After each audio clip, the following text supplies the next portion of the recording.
دنیا کے آخری کناروں تک جماعتوں نے پہنچ کر اذانیں دی ہیں، نمازیں پڑھی۔ ناروے کے اوپر ہے North Pole end of the world, جہاں آگے آبادی ختم ہے، پانی ہے۔ تو ہم گئے ناروے پچھلے سال، تو اس سے پچھلے سال، تو میں نے وہاں کے ساتھیوں سے کہا بھائی میں نے وہاں جانا ہے۔ وہ کہنے لگے ہم تو یہاں رہتے ہیں، ہم وہاں کبھی نہیں گئے، تو آپ نے کیا کرنا ہے؟ میں نے کہا ادھر جا کے اذان دینی ہے، نماز پڑھنی ہے، دعوت دینی ہے۔ اللہ کے نبی کی بات ہے کہ دنیا کے آخری کنارے تک اللہ میری بات پہنچائے گا۔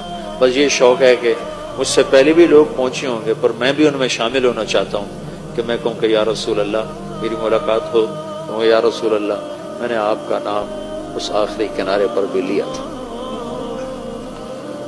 تو وہ پھر مجھے ڈرانے لگے، 2 گھنٹے کی فلائٹ ہے، 4 گھنٹے کی ڈرائیو ہے، آپ تھک جائیں گے۔ میں کہا نہیں، جانا ضرور ہے، ہماری ادھر تھی تو نہیں تشکیل پر، میں نے جانا ضرور ہے۔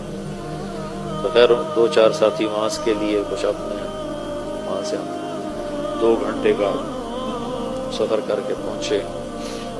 پھر وہاں سے آگے، وہاں ایک چھوٹا سا شہر تھا آلٹا، تو میں دیکھ کے حیران ہو گیا، وہ بالکل ٹاپ پر ہے۔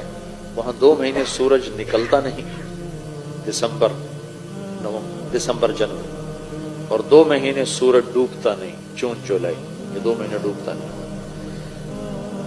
تو وہ آلٹا دنیا کا آخری شہر ہے نارتھ میں، وہاں سے روزہ جماعتیں نکلی ہوئی تھی، اور وہاں گشت ہو رہا تھا، اور وہاں تعلیم ہو رہی تھی۔ کون تھے وہاں؟ صومالیہ کے مسلمان۔ صومالین جب نکلے تو مائیگریٹ ہوئے تو مختلف جگہوں پہ آباد ہوئے۔ صومالین مسلمان، انہوں نے وہاں مسجد بنائی بڑی خوبصورت چھوٹی سی، وہاں سے روزہ جماعت 3 دن کی جماعتیں نکل رہی تھیں، گشت ہو رہا تھا، تعلیم ہو رہی تھی۔ انہوں نے ہمیں گاڑیاں منگو بھائی، تو میرے سامنے بیٹھا، کیا تو میری سن، تو ادھر کیا دیکھ، تو یہاں ٹیچر بن کے بیٹھا ہے تو میری سننے بیٹھا، اچھا پھر میری سن۔ تو وہاں سے انہوں نے ہمیں اپنی گاڑیاں دی، تو ہم وہاں سے 4 گھنٹے مسلسل چلے، اور آخری کنارے پر ایک گاؤں ہے چھوٹا سا، اس کی 1,500-2 ہزار آبادی۔ تو اس میں جو پہلا مسلمان ہمیں ملا، اس نے کہا میرے 10 دن تبلیغ میں لگے ہو۔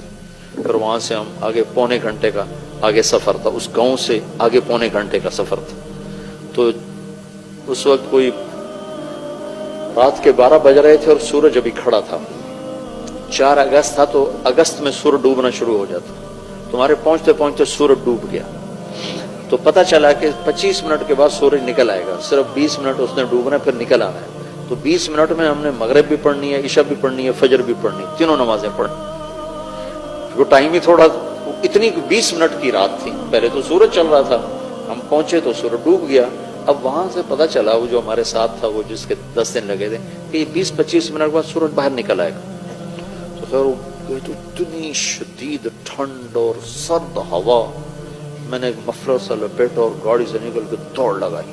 وہ سمندر کے کنارے اوپر بڑی ہیبت ناک چٹانیں 2 جگہ دیکھ کر میں مبہوت ہوا زندگی میں، ایک ہمالیہ پہاڑ کو دیکھ کر، اور ایک وہ آخری کنارہ دیکھ کر۔ ساری دنیا پھری، پر ہیبت جو طاری ہوئی 2 جگہ۔ جا رہے تھے ہم کھٹمنڈو سے ڈھاکہ، تو کیپٹن نے اعلان کیا کہ آج سب آپ لوگ بڑے خوش قسمت ہیں، ہمالیہ پہاڑ پورے سال میں صرف 10 دن کے لیے چوٹی ننگی کرتا ہے، سارا سال یہ بادلوں سے ڈھکا رہتا ہے، 10 دن اکٹھے نہیں ہوتے، کبھی 1 دن، کبھی مہینے کے بعد 1 دن، کبھی 2 مہینے کے بعد 1 دن، ایسے۔ تو کہا وہ سال میں صرف 10 دن کے لیے ننگا ہوتا ہے، آج ہمالیہ پہاڑ سے بادل کوئی نہیں، آپ دیکھ سکتے ہیں۔ آپ یقین مانو، میں ادھر بیٹھا تھا، اعلان سن کے ادھر گیا دوسری کھڑکی طرف، تو دیکھ کر میں ایسے ہوں، ایسی ہیبت میرے اوپر طاری ہوئی۔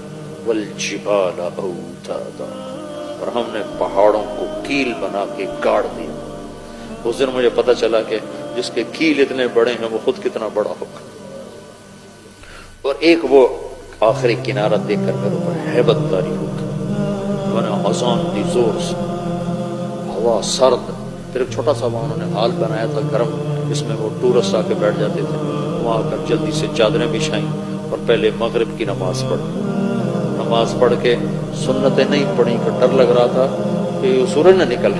پھر ساتھ ہی عشاء کی نماز پڑھی. عشاء کی نماز پڑھنے کے ساتھ ہی پھر فجر کی اذان دی اور 2 سنتیں پڑھ کر پھر فجر کی نماز پڑھی. پھر میں نے بیان کیا, میں نے کہا اللہ سارے کام پورے ہو گئے, تیرے نبی کا پیغام ان ہواؤں نے سن لیا, لوگوں کو تو ہم سنا نہیں سکتے,